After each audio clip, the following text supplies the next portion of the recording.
in PE. Hi, my name's Dr. Lauren Lieberman. And I'm Dr. Pamela Heibach, and we would like to thank the American Printing House for the Blind, the Fetzer Institute, and Capabilities for their support in this video, and for each organization's dedication to teaching children with visual impairments and blindness how to live independent lives. It's our hope that as children improve their motor skills, they can be equal to their sighted peers and they can do physical activity and sports for their lifetime. This video uses the term visual impairment, VI, for children who have low vision, visual impairment, or blindness. In most cases, the described teaching techniques are conducive to teaching children who have deafblindness as well. When additional techniques are needed for children with deafblindness, those techniques are shared. This curriculum is designed to combat motor skill delays found in children with visual impairments. It is our goal that teachers, parents, paraeducators, and specialists find this curriculum and video helpful and easy to use when they provide instruction in motor skill development for children who are visually impaired. Use the human guide technique when a child who is blind needs assistance traveling from one place to another. If the child uses a cane, he or she can utilize the cane for travel. As the name, human guide, implies, the child with visual impairments is guided by another person. The guide should first ask the child if he or she would like to take an arm or take an elbow. The child uses the back of the hand to find the human guide's hand and gently slide to the elbow. The child holds the guide lightly just above the elbow and then walks a half step behind, following the guide's movements to the desired location. Small children may need to take the guide's hand or wrist. Most people who have been visually impaired for even a brief time are able to follow a guide easily. Some children prefer to be informed of upcoming stairs, or they may prefer a brief pause, but it is typically not necessary to announce turns or stops because the guide's body movement provides that information. It is highly recommended that every parent, teacher, and paraeducator take the time to simulate the visual impairment that is experienced by the child or children with whom they work. This opportunity will help them understand what a child needs in terms of verbal and physical support. Before instruction begins with any child who has visual impairment, the following tips should be reviewed. Make sure the child has sneakers with laces or Velcro, soles that are ridged and not slippery, and without heels, so the child feels good and safe about movements and enjoys the activities. Fashion sneakers are not appropriate. Use auditory strategies, such as sound, music, or chanting to a beat, to facilitate movement and/or motivate the child. Include a description of body parts until the child knows every part of the body by name, such as knee, shoulder, elbow, ankle, foot, etc. It is important that children understand cues related to body parts. Instructional strategies.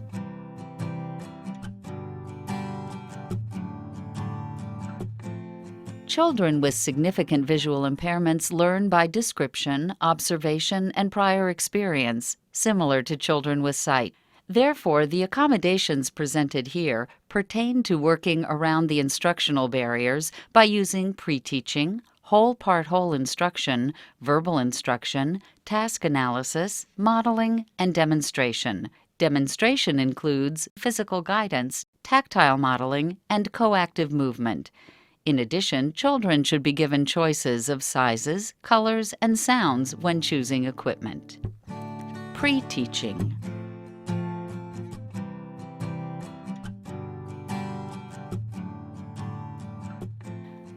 Teaching motor skills to a child with visual impairment takes longer than teaching a child with sight because many motor development skills often don't naturally occur with a child with a significant visual impairment.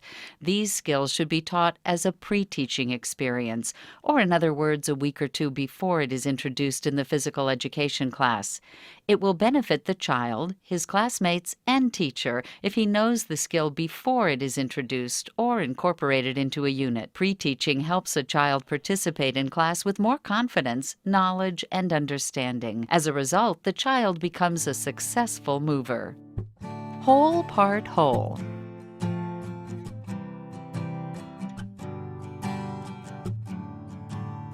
Whole part whole is specifically teaching the child what the whole skill or activity is right from the beginning.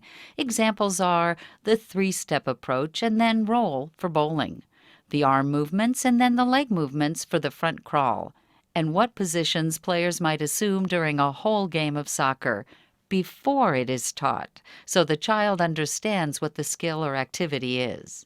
Then the child successfully achieves the performance criteria for the individual parts, and the instructor links these parts together. This approach provides the advantage of part practice and the advantage of whole practice. Feedback about performance is one of the most powerful variables that affects the learning process of motor skills. Feedback can be verbal and physical. It is not only the mastery of each individual part of instruction that is important, but also the relationship between parts and whole that provides the child with the complete understanding of the content. Without the whole, the parts would be meaningless. Teaching the whole of a skill or game to a child who has visual impairment takes time, energy, and creativity, but the resulting knowledge gained about future skill development is priceless, as shown by the transfer of skills with the underhand roll and goal ball. The whole part whole teaching method is the most successful teaching method in our collective experiences. The whole can be taught through the following teaching techniques of verbal instruction, task analysis, and tactile teaching. Verbal instruction.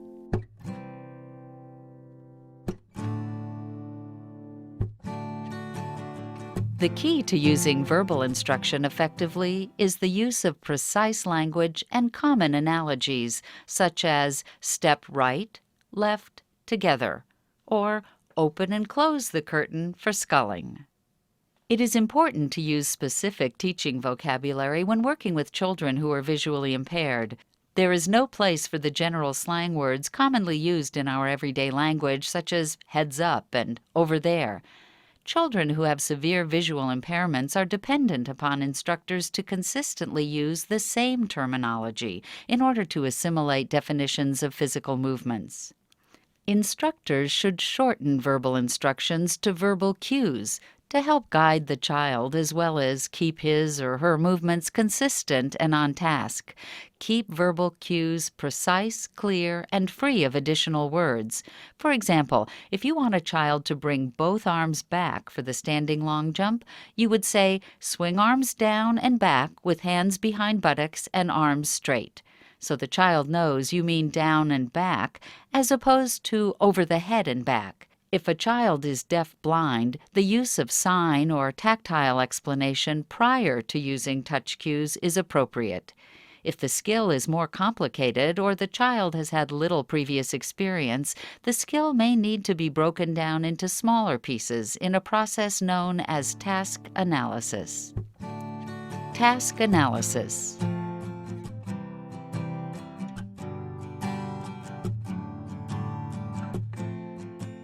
Task analysis is the breakdown of a skill into steps necessary to perform a given task.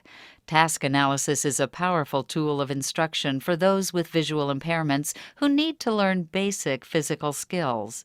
The use of task analysis allows smaller steps or parts to be taught and mastered in a series until the entire skill is learned in a progression.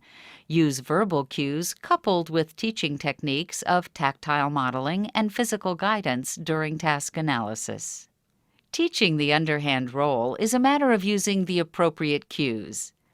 Arm back, step with the opposite foot, bend knees, roll, and follow through. Tactile teaching. Tactile modeling, coactive movement, physical guidance.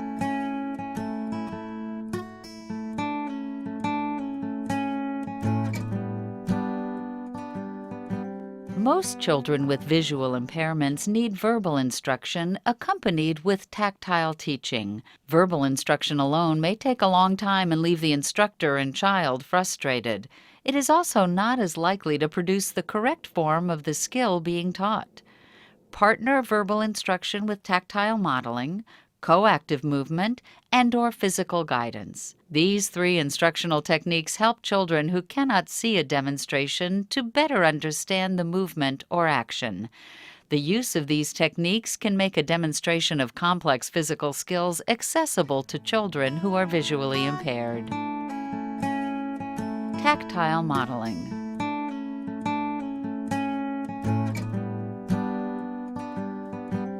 Tactile modeling means an exhibition of a motor skill presented tactily. As shown in the video, the child feels the instructor who executes the movement. Tactile modeling is a great way to incorporate peer instruction. Let children teach children.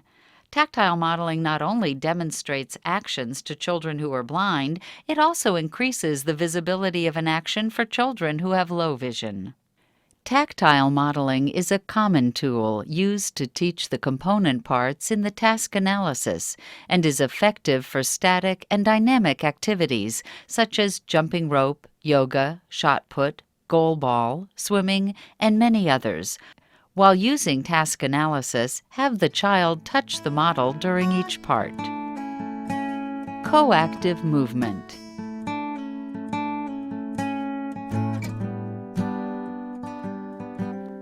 Often a child comprehends a skill much better when he or she feels the instructor or peer do the movements. This works best when the child is smaller than the instructor or peer. In coactive movement, the child is positioned so that his or her moving body part touches the instructor's same moving body part. This is similar to tactile modeling, but the entire body part experiences the movement as opposed to parts of the body, and the child is going through the motion at the same time as the instructor. Please note, as with any physical education technique, the instructional strategy should always be noted in lesson plans, progress reports, and IEPs. Physical guidance.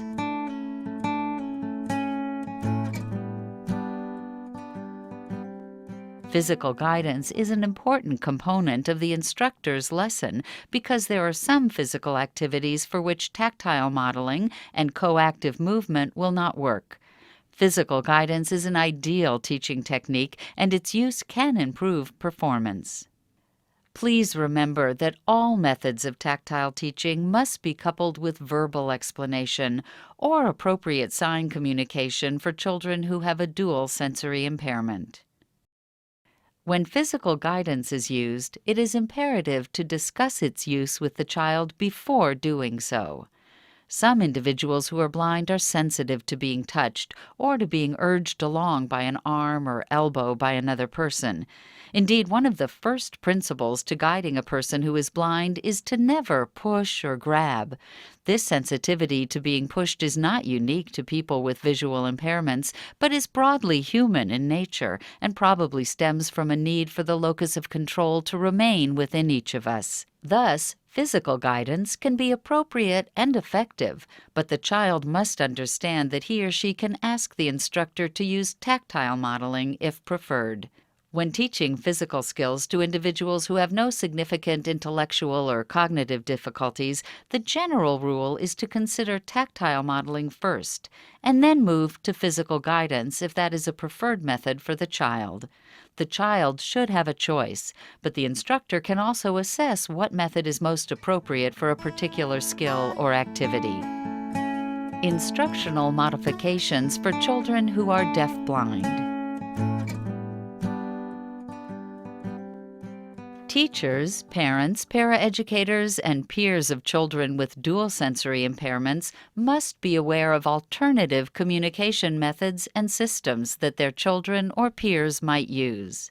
Hearing losses can range widely, from mild hearing loss to deafness. Likewise, there are various combinations of vision and hearing among people who are deaf-blind.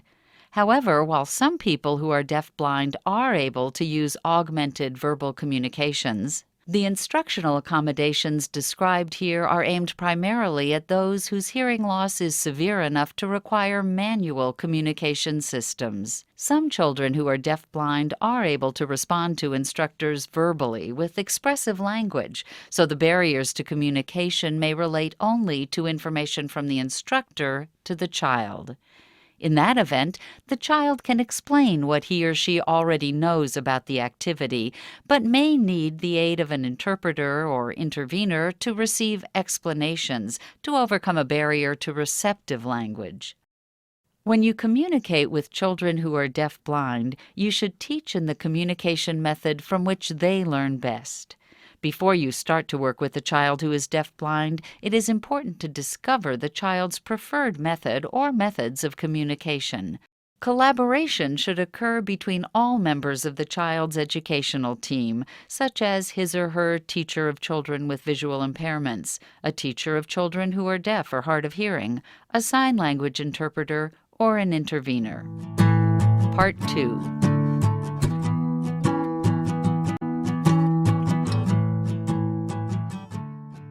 The motor development curriculum and this video will help you teach students who have visual impairment or blindness lead-in activities, perceptual motor skills, locomotor skills, object control skills, and physical fitness skills. Each skill should be taught using the whole-part-whole approach. Once you determine which skills a student needs to refine, discuss the whole-part-whole approach for each skill with the student. Let's look at specific whole-part-whole teaching strategies for each skill. The initial whole of the whole-part-whole should begin with a clear explanation of the motion while it is being demonstrated. Another option is to have a peer demonstrate the skill while the teacher describes the movement. For example, if the skill is a jump, the peer performs the movement and the teacher says, "Bend knees, arms back, swing arms to front, jump forward, and land on both feet." The part of the whole-part-whole is introduced after the child understands the general concept of the skill. Break the skill down to its component parts as listed in the motor development curriculum. Teach each part of the skill using tactile modeling, coactive movement, and/or physical guidance. Remember to couple the chosen technique with clear verbal instructions and cues. The choice to use tactile modeling or physical guidance is determined by the type of skill, the child's level of expertise, size of the instructor or peer, and comfort level of the child. For example, if the teacher is much larger than the child and there is no peer available, use physical guidance.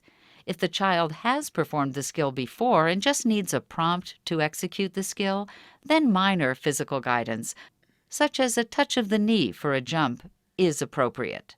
A child can perform the second whole of the whole-part-whole after he or she has practiced the whole skill and then refined the skill by executing each part. The child is ready to put the parts together to perform the whole skill. This can be accompanied by cues for each step. For example, the child observes a peer do a sit-up and hears the words, "tuck chin," "slide hands on mat," "move chest toward knees," and "lay back down." Here, a child with visual impairment observes a peer catch a ball and hears the words, "hands out, palms up, catch, and grip." The child then practices the task analysis skill and each part with physical guidance and tactile modeling until he or she performs each part. Then the child puts the whole skill together along with cues. If the child needs further refinement, break down the skill and practice the parts that need improvement before performing the skill in its entirety again. There is no specific time for each part of the process. It is important to keep in mind that children with visual impairments can perform these skills as well as their peers with sight, but they just need to be given the opportunity and time. Each skill will be conducted with the task analysis described, then the teaching variations with the verbal explanation. Please refer to the curriculum for further explanation of each skill. Show the appropriate form of the skill, peer or teacher, at the beginning of each skill component. Teaching perceptual motor skills. Skill, balance. Task analysis, practice.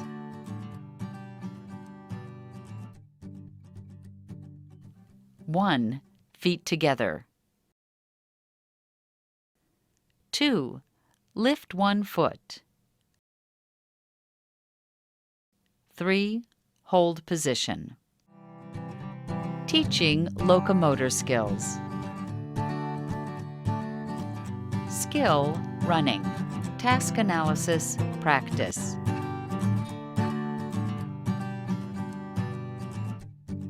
1. Elbows bent. 2. Arms forward and back. 3. Leg bent 90 degrees.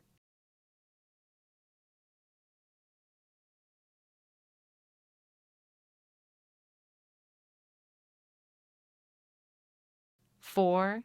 Head straight. Teaching modifications for running. Arm swing. Take 2 hockey sticks or broomsticks and have the teacher behind the child with the sticks in each hand. Move the sticks back and forth in a swinging motion while standing. Once this is understood, walk while swinging the arms.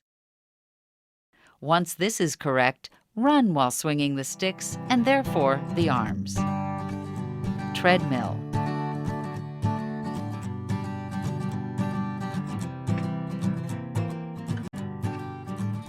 Running on a treadmill gives the instructor an opportunity to give physical guidance during the run to correct any biomechanical errors.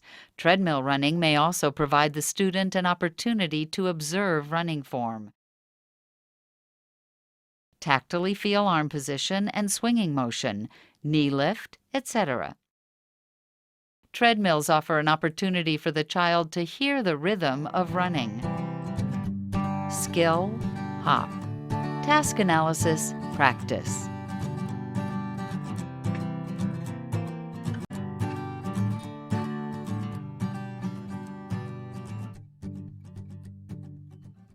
One, bend knee.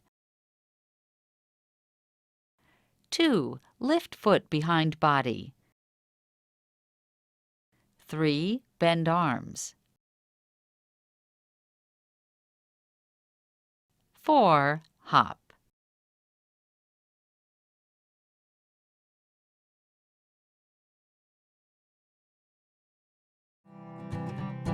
Skill, horizontal jump.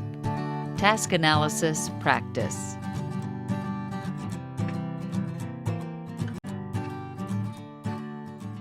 Bend knees. Arms back. Jump forward. Thrust arms to front. Land on 2 feet and bring arms down. Skill, skipping. Task analysis, practice.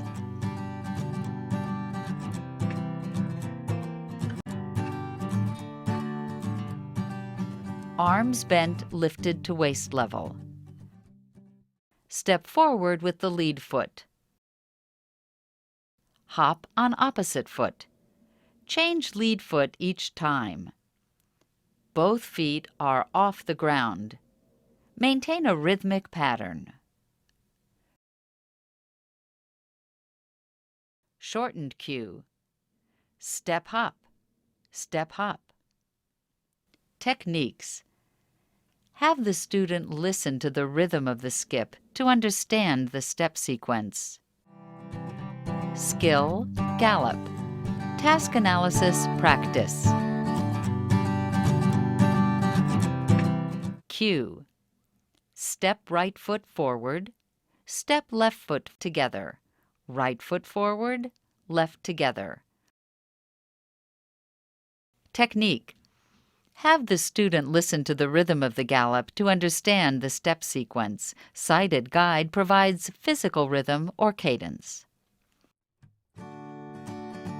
Skill, slide. Task analysis, practice. Cue. Say, stand sideways.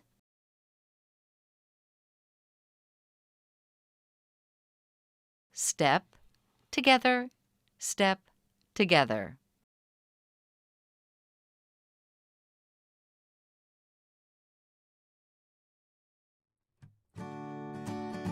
Skill, leap. Task analysis, practice.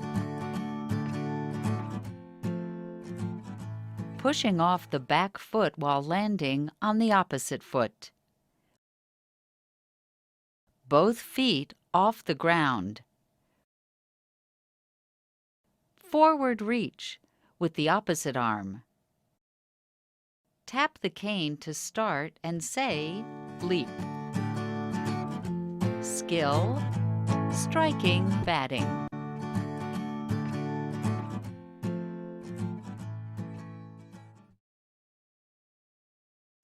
Turn body sideways, non-dominant shoulder facing the batting direction. Feet parallel, shoulder width apart. Grip bat with dominant hand. Bring bat up to dominant shoulder. Bend knees. Shift weight onto back leg. Step forward as arms swing. Rotate hips. Hit ball. Follow through. Skill, stationary dribble. Task analysis, practice.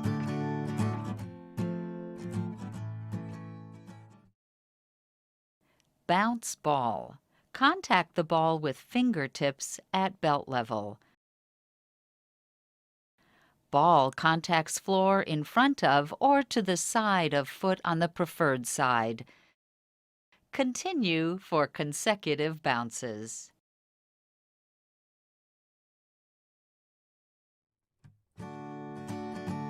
Skill, catching. Task analysis, practice. Hands in front of the body, elbows flexed. Palms up, arms extended. Ball is caught by the hands only. Skill, kicking.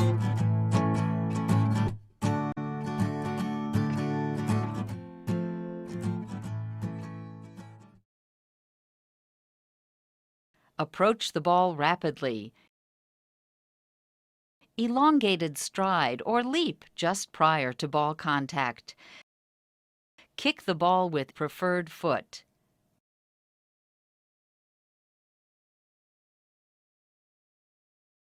Cue, kick the ball toward my voice. Skill, overhand throw. Task analysis, practice.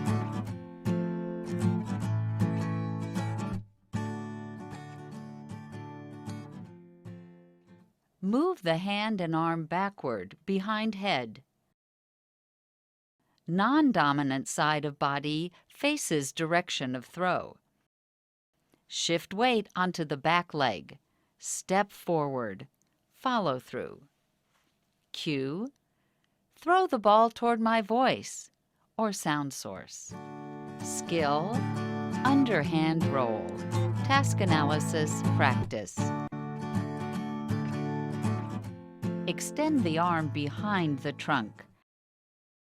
Step forward with opposite foot. Bend knees. Swing arm forward and release ball.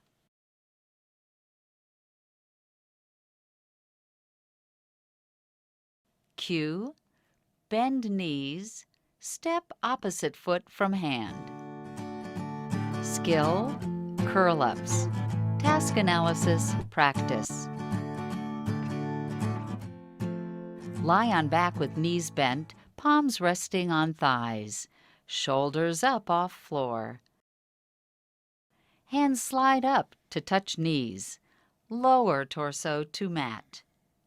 Palms may rest on floor and slide toward ankles.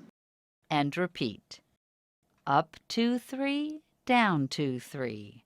Touch knee or shoulder to cadence for students with deaf blindness. Skill, Push-ups.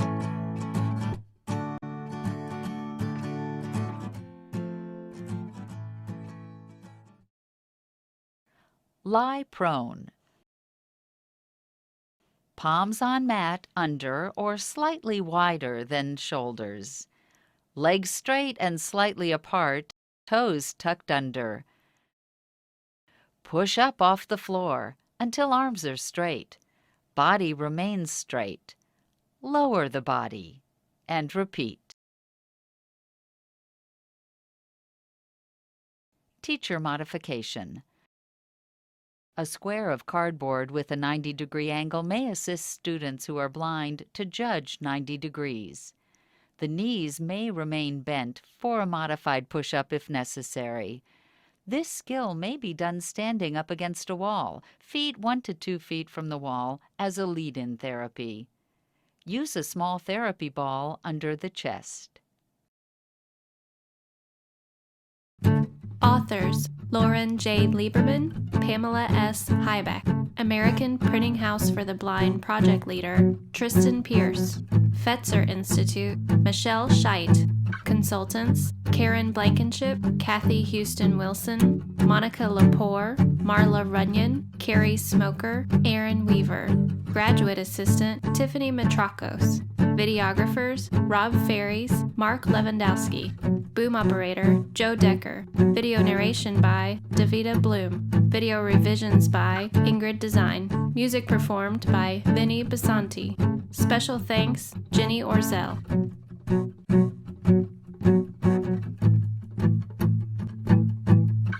Funding for this video was provided by the American Printing House for the Blind Incorporated, the Fetzer Institute, and the College at Brockport, State University of New York. Proper trademark notice and attribution. Velcro is a registered trademark of Velcro Industries BV.